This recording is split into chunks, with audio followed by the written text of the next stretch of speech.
2013 Sardar Sarovar dam, Gujarat, భారతదేశం. ఈరోజు నర్మదా నది మీద ఒక కొత్త చరిత్రకి శిలావిష్కరణ జరుగుతోంది. మిత్రులారా, కళ చాలా గొప్పది. భూమి మాత్రం గుజరాత్ది కావచ్చు, కానీ ఈ కళ మాత్రం భారతదేశానిది.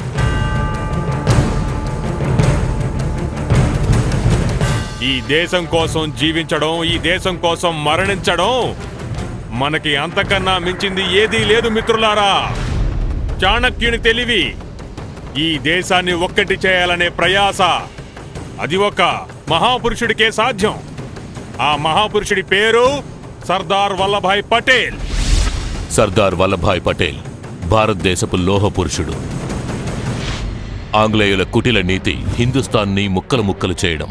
కానీ సర్దార్ పటేల్ దూరదృష్టి హిందుస్థాన్ అంతటినీ ఒకటి చేసి స్వతంత్రంగా మార్చాలని. అదేవిధంగా భారతదేశపు 565 రాజ్యాలను ఏకం చేసి నిర్మాణం చేశారు, ఒక అఖండ భారతీయ గణతంత్రాన్ని. ఆ సర్దార్ గౌరవానికి ఇదొక ప్రతీక. అలాగే అసామాన్య విగ్రహం స్టాచ్యూ ఆఫ్ యూనిటీ. గుజరాత్లోని నర్మదా నది ఒడిలో 182 మీటర్ల ఎత్తు కలిగిన ప్రపంచంలోనే ఉన్నతమైన విగ్రహం స్టాచ్యూ ఆఫ్ యూనిటీ. భారతదేశపు గతించిపోయిన గౌరవం, చేయబోయే ప్రయత్నానికి ప్రేరణ సర్దార్ వల్లభాయ్ పటేల్. నేటి యుగంలో ప్రస్తుత ఆవశ్యకత ఏంటంటే, భారతదేశం స్వతంత్రం పొందిన తర్వాత స్వతంత్రాన్ని పొందిన దేశాలు కూడా ప్రపంచ దేశాల సరసన గౌరవాన్ని పొందుతున్నాయి. మన భారతదేశం ఆ గౌరవాన్ని ఎందుకు పొందలేకపోతోంది? కాబట్టి మిత్రులారా, ఒకప్పుడు చైనాని ఎవరు పట్టించుకున్నారు? కానీ చైనా ఒక షాంఘైని నిర్మించింది, ప్రపంచానికి షాంఘై సత్తా చూపించింది. ప్రపంచం మొత్తాన్ని షాంఘైని చూడడానికి రప్పించారు. ప్రజలకి చైనా గురించిన ఆలోచన మారిపోయింది. ఆ పాత చైనా కొత్త రంగులతో వెలిగిపోతోంది. ఆ షాంఘై చుట్టూ ఒక కొత్త చరిత్ర ఏర్పడింది. జపాన్ వాళ్ళు మొదటిసారి చాలా స్పీడ్గా వెళ్లే బుల్లెట్ ట్రైన్ తయారు చేశారు. ప్రపంచం తిరిగి చూసింది, అరే సోదరా, ఏదో ఉంది. అమెరికానే తీసుకోండి, చంద్రమండలానికి వెళ్లాలని కలలు కంది. వాళ్ళు మిలియన్ల డబ్బు ఖర్చు పెట్టారు, డాలర్లు ఖర్చు పెట్టారు. ప్రపంచం ముందు తమ జెండాను పాతారు. మిత్రులారా, ప్రపంచంలో ప్రతి దేశం ఈరోజు సమయానికి ఆవశ్యకత ఉంది. మనం కూడా మన ఒక గ్లోబల్ పొజిషన్ని పొందాలి. కొన్ని కోట్ల మంది ప్రజలున్న దేశం ప్రపంచం మొత్తంలో అన్ని దిక్కుల నుంచి తన సత్తాను చూపించి దూసుకు వెళ్ళాలి. ఇది సర్దార్ పటేల్ గారి స్మారకం. అంతే, సర్దార్ సరోవర్ డ్యామ్ కట్టారు. సర్దార్ గారు కన్న కల నెరవేరింది. ఆయన మన గుజరాత్లో పుట్టారు. ఆయన పుట్టుక ఇంత చిన్న హేతువు గురించి కాదు. మిత్రులారా, కళ అనేది చాలా గొప్పది. ఈ భారతదేశం తన ఉన్నతిని చూపించి ఈ ప్రపంచం ఈ భారతదేశం వైపు ఆశ్చర్యపోయి చూసేలా చేస్తుంది. అలాగే ఈ దేశం ప్రపంచానికి దారి చూపించగలుగుతుంది. ఇంతమంది ప్రజా సమూహాన్ని ఒక్కటి చేయడం అనే భగీరథ ప్రయత్నం, ఆంగ్లేయుల కుటిల రాజనీతి ప్రభావం, భారతదేశపు సంప్రదాయం, మన మట్టిలో జీర్ణించుకుపోయిన సంప్రదాయం మన ప్రపంచానికి తెలిసేలా చెయ్యాలి. అరే, సమూహానికన్నా పెద్దది దేశం. అలాగే దేశం కోసం జీవించి మరణించేవాడే అసలైన మనిషి. వాళ్లే మనకి ప్రేరణ అవుతారు, అలాగే గౌరవం అవుతారు. భారతదేశంలోని ప్రజలందరితో మనం చేతులు కలపాలి. జనశక్తిని ఏకం చేసి శాసన శక్తి, పరిపాలనా శక్తి, దేశ ప్రభుత్వ శక్తి, భారత ప్రభుత్వ శక్తి అన్నిటినీ మనం ఏకం చెయ్యాలి. ప్రాంతం గుజరాత్ కావచ్చు, కానీ కళ మాత్రం దేశం మొత్తానిది. 66 సంవత్సరాల క్రితం ఒక లోహ పురుషుడు దేశాన్ని ఏకం చేశాడు. నేడు ఆయన విగ్రహం కోసం దేశం ఏకమవుతోంది. దేశమంతా సర్దార్ వల్లభాయ్ పటేల్ విగ్రహం, ప్రపంచంలో కల్లా అతిపెద్ద విగ్రహం స్టాచ్యూ ఆఫ్ యూనిటీ దీని నిర్మాణంలో దేశంలోని కొన్ని లక్షల గ్రామాలకు చెందిన రైతులు తమ వంతు ఇనుముని దానంగా ఇస్తున్నారు. సర్దార్ గారు లోహ పురుషుడిగా అందరికీ పరిచితులు. కానీ ఈ కొత్త యుగానికి ఏం తెలుసు ఆయన లోహ పురుషుడు ఎలా అయ్యారో, ఆయనలో అసలు ఏ శక్తి దాగుంది? మనం సర్దార్ పటేల్ గారి విగ్రహాన్ని నిర్మించడంతో పాటు భారతదేశపు ప్రతి మూలంలోకి మరోసారి ఏకత్వం అనే మంత్రాన్ని చేరవేయాలనుకుంటున్నాను. మన ఈ మాట చాలా విలువైంది, పరిచితమైంది. భారతదేశ ప్రగతి శాంతి, ఏకత్వం, సద్భావనలు లేకుండా సాధ్యం కానే కాదు. తల్లి పాలల్లో ఎటువంటి భేదాలు ఉండవు మిత్రులారా. ప్రాంతీయవాద గొడవలు, భాషాభేద గొడవలు, సాంప్రదాయాల గురించి గొడవలు, జాతి భేదాల గొడవలు, గొప్ప పేద గొడవలు, ఇవే మన దేశాన్ని ఈ స్థితికి తీసుకొచ్చాయి. ఏ రాజకీయ పార్టీకో నాయకుడికో కడుపు నిండి ఉండొచ్చునేమో గాని నా తల్లి భారతమాత గౌరవం క్షీణించిపోయింది. మనం భారతమాత గౌరవాన్ని పునఃస్థాపితం చెయ్యాలి. అందుకు ఏకత్వం అనే మంత్రాన్ని ప్రతి ఇంటికి, వీధికి, ప్రతి మనసులోకి చేరవేయాలి. అదే మా ప్రయత్నం. భారతదేశపు రాబోయే తరం గతంతో ఏకమవ్వాలి, గతాన్ని తెలుసుకోవాలి, దాంతో జీవనం సాగించేందుకు ప్రయత్నించాలి. ఇదే మా ప్రయత్నం. ఏ సమాజమైనా సరే తన గతాన్ని మర్చిపోతుందో అది ఎలా మారిపోతుందంటే, అది ఎలా అంటే వేళ్లు లేని చెట్టు ఎలా అయితే ఎండిపోతుందో అదే విధంగా ఈ సమాజ భవిష్యత్తు మోడివారిపోతుంది. చరిత్ర నుంచి దానికి శక్తి లభిస్తుంది, ప్రేరణ వస్తుంది, మార్గం దొరుకుతుంది. చరిత్ర మన భవిష్యత్తుకి దారి చూపిస్తుంది. మన దేశానికి ఇప్పుడు అవసరమైంది ఏంటంటే మన సొసైటీ హిస్టరీ కాన్షియస్ అవ్వాలి. ఈ స్మారక నిర్మాణం వెనుక భారత భవిష్యత్తుని మనం జోడించాం. ముఖ్యంగా భారతదేశంలోని గిరిజనుల భవిష్యత్తు కోసం ఏ చర్యలు తీసుకున్నా, అది ఏ ప్రభుత్వం తీసుకున్నా సరే వాళ్ళందరినీ ఇక్కడ ఒక్కటి చేయాలనుకుంటున్నాను.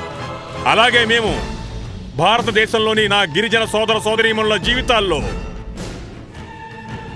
కొత్త వెలుగు ఆలోచనలు ఎలా పుట్టించాలో, వాళ్ళను సంపన్నులుగా ఎలా చెయ్యాలో, వారిని రాష్ట్ర అభివృద్ధికి ఎలా దోహదపడేలా చెయ్యాలో, ఎలా అప్రమత్తపరచాలో దానికి సంబంధించిన రీసెర్చ్ కూడా, గిరిజనుల అభివృద్ధికి సంబంధించిన రీసెర్చ్ పని కూడా ఈ స్మారకంతో ప్రారంభమవుతుంది. ఈ దేశం గ్రామాలు కలిగిన దేశం. సర్దార్ వల్లభాయ్ పటేల్ రైతు బిడ్డ. రైతుల అభివృద్ధి కోసం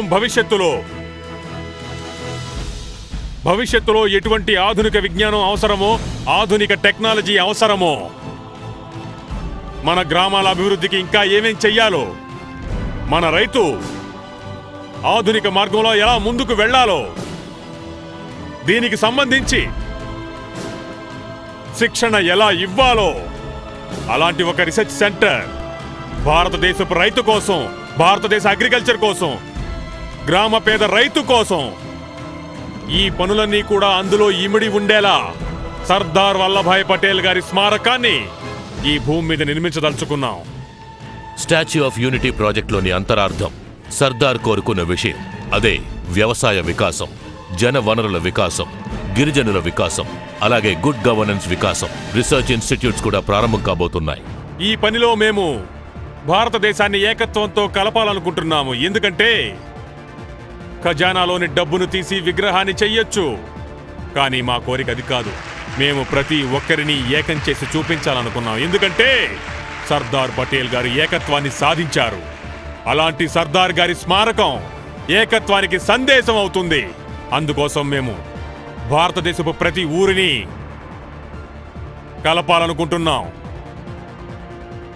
నేను ప్రజల నుంచి కోరేది ఏంటంటే, సర్దార్ వల్లభాయ్ పటేల్ గారు రైతు బిడ్డ. సర్దార్ వల్లభాయ్ పటేల్ లోహ పురుషుడు. సర్దార్ వల్లభాయ్ పటేల్ గారు ఏకత్వాన్ని సాధించిన వ్యక్తి. అందుకోసమే భారతదేశపు ప్రతి మూలను ఏకం చెయ్యాలి. ఆయన రైతు కాబట్టి రైతులందరినీ ఏకం చెయ్యాలి.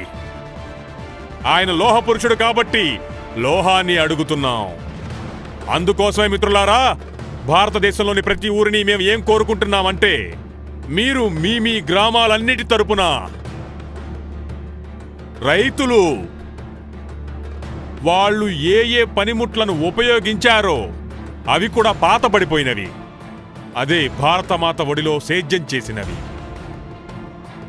అవి ఒకప్పుడు భారతదేశంలోని పేదవాడి కడుపుని నింపడం కోసం భారతమాతతో కలిసి ఏకమై శారీరకంగా శ్రమ పడ్డారో ఆ సేద్యపు ముక్కలు. అదే పేదవాడి కడుపు నింపినవి, అన్నాన్ని పుట్టించినవి. అవి ప్రతి ఊరి నుంచి 200 గ్రాములు 500 గ్రాములు 1 కిలో ఎక్కువ అక్కర్లేదు. ఎవరైనా అనొచ్చు, మోడీ గారు మా ఊళ్ళో పెద్ద ఫిరంగి ఉంది తీసుకెళ్ళండి, పూర్తి విగ్రహం చేసేయచ్చు అని. నాకు ఫిరంగులు అక్కర్లేదు, కత్తులు అక్కర్లేదు. నాకు నా దేశపు రైతు బిడ్డలు సేద్యంలో వేటినైతే ఉపయోగించారో ఆ లోహంలోని చిన్న ముక్క కావాలి. ఇది డిజిటల్ వరల్డ్ మిత్రులారా. అందుకని నేనేమనుకుంటున్నానంటే, నేడు ఈ ఊళ్ళన్నీ మాకు ముఖ్యం. వాళ్లతో కలిసి ఫోటోలు తీయించుకుంటాం. ఆ ఊరి చరిత్రను మర్చిపోకుండా శాశ్వతం చేస్తాం. ఎప్పుడైతే ఈ స్మారక చిహ్నం నిర్మించబడుతుందో అప్పుడు దాని లోపల ఒక విర్చువల్ వరల్డ్, ఒక డిజిటల్ వరల్డ్ ఉంటుంది. అందులో భారతదేశపు 7 లక్షల ఊళ్లకు చెందిన పెద్దల ఫోటోలుంటాయి. ఆ ఊరి కథ కూడా రాసుంటుంది.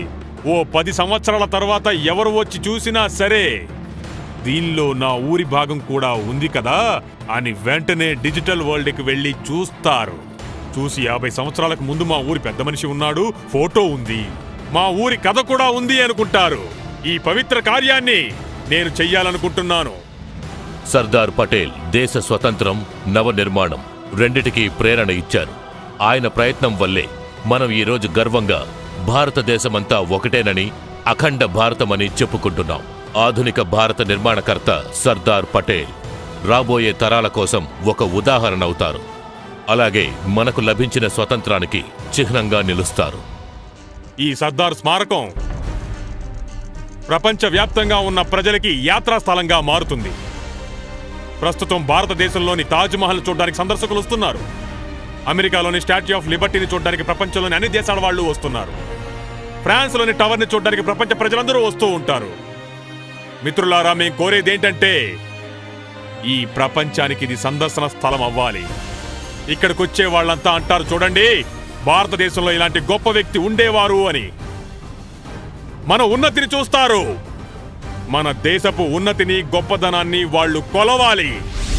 ఏ గౌరవాన్ని సర్దార్ మన దేశానికి ఇచ్చారో అదే గౌరవాన్ని దేశం సర్దార్కిస్తుంది. ఆయన స్మారక విగ్రహాన్ని నిర్మించి statue of unity, Sardar Vallabhbhai పటేల్కి అపూర్వ శ్రద్ధాంజలి. ఈరోజు మేము ఏకత్వం అనే మంత్రంతో ప్రయాణం చేస్తున్నాం. దేశాన్ని కలపాలి. ఈ కలే ధ్యేయంగా మేము నడవాలనుకుంటున్నాం. సర్దార్ వల్లభాయ్ పటేల్ గారి స్మారక నిర్మాణాన్ని చెయ్యబోతున్నాం. ప్రపంచపు అత్యంత ఎత్తైన విగ్రహం. స్టాట్యూ ఆఫ్ లిబర్టీ కన్నా 2 ఇంతలు పెద్దది. ప్రపంచంలోనే ఎత్తైన స్టాట్యూ. మిత్రులారా, మేము దాన్ని నిర్మించడానికి సిద్ధమవుతున్నాం. అది ఏకత్వానికి ప్రతీక. ఏకత్వ సందేశం ఏంటంటే, భాషలు అనేకం, భావం ఒక్కటే. రాజ్యాలు అనేకం, రాష్ట్రం ఒక్కటే. మార్గాలు అనేకం, లక్ష్యం ఒక్కటే. మాటలు అనేకం, స్వరం ఒక్కటే. రంగులు అనేకం, జెండా ఒక్కటే. సమాజాలు అనేకం, భారత్ ఒక్కటే. రివాజులు అనేకం, సంస్కారం ఒక్కటే. ఆలోచనలు అనేకం, గురి ఒక్కటే. కార్యాలనేకం, సంకల్పం ఒక్కటే. దారులనేకం, గమ్యం ఒక్కటే. దుస్తులనేకం, దృష్టి ఒక్కటే. రూపాలనేకం, నవ్వు ఒక్కటే. ఈ ఏకత్వం అనే సందేశంతో మనం అందరం సాగుదాం. చూడండి మిత్రులారా, ఇది భారతదేశ గొప్పదనం. భిన్నత్వంలో ఏకత్వం. అదే భారతదేశ గొప్పదనం.